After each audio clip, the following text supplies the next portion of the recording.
Hello friends, I want to come to you again today with another Money Talk lesson, and this is a continuation. We're still working on the series, The DNA of the Seed. Now you might recall last time, and if you didn't see the previous one, you could find it on the YouTube channel. The last time I mentioned two seeds that fit together. They almost sound like the same thing, yet they are different. So last time we talked about the seed of thankfulness. If you remember, the seed of thankfulness produces the harvest of joy.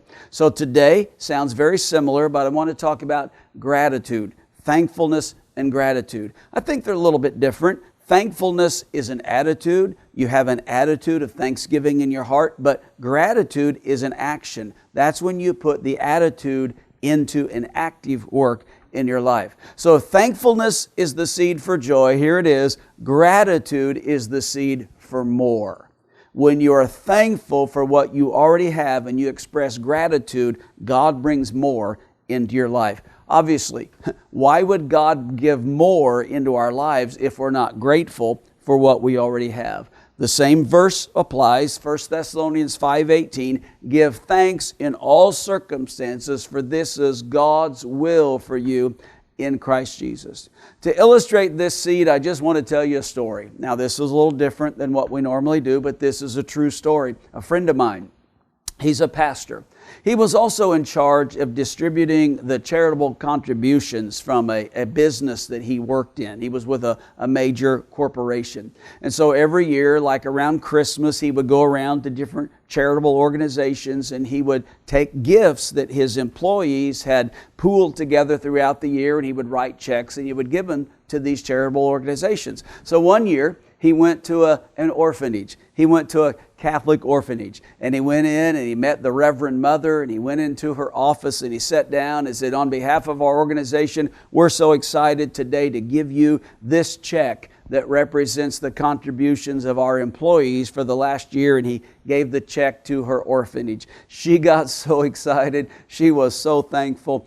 Expressing her gratitude, she jumped up, ran around the table and hugged him and kissed him right on the cheek. He said he never had that happen before, got kissed by a nun. So he felt very excited as he left that office and he went to another location. He was going to distribute his second check.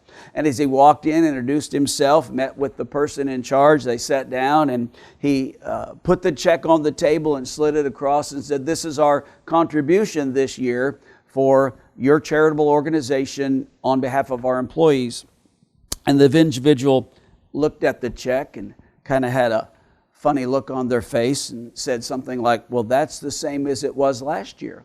I thought this year it might be more. Are you sure there's not a mistake? Well, here's what my friend did, and this is a true story. He actually reached down and pulled that check back to his side of the table and picked it up, and he said, you know what? I think you're right. I think there is a mistake.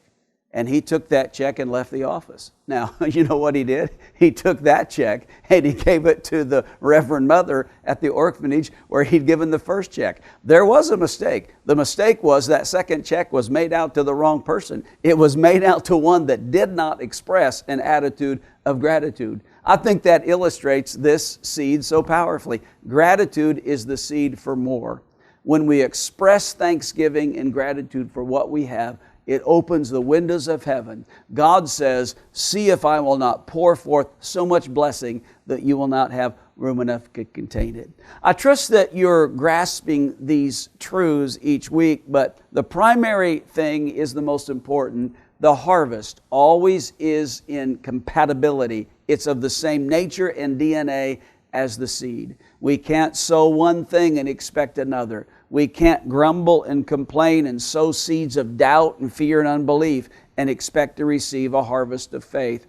The harvest is always the same. It's just more when it comes back into our lives after the blessing of God. So God bless you again today as you continue to be sowers. They that sow in expectation reap the harvest of God's faithfulness.